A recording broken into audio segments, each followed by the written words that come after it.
Професор Томов, какво е впечатлението ви от днешния курс по дентална медицина при котки?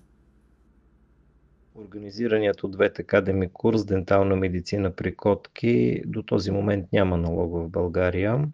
В два последователни дни под ръководството на чудесните специалисти доктор Катерина Слаба и доктор Олга Третер получихме дидактично поднесени знания и умения.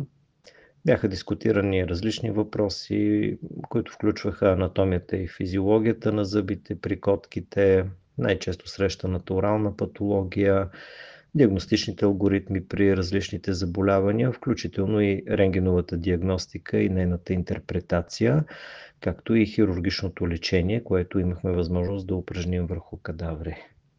А бихте ли препоръчали този курс на ветеринарните лекари в България?